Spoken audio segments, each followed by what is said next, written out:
Nofri dan Pendi, dua tersangka pencuri alat pengendali banjir di Palembang, dilumpuhkan unit pidana umum Polrestabes Palembang karena mencoba melakukan perlawanan saat akan ditangkap. Tersangka dari catatan polisi sudah melakukan pencurian alat pengendali banjir berupa tutup trotoar sebanyak 45 kali.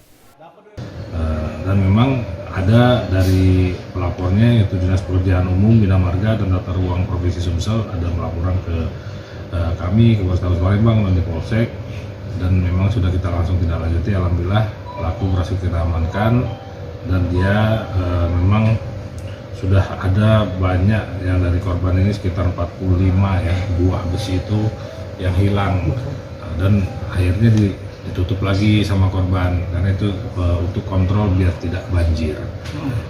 Akibat perbuatannya kini tersangka ditahan di tahanan Polrestabes Palembang untuk proses hukumnya. Yudi Kiswanto, Kompas TV, Palembang, Sumatera Selatan.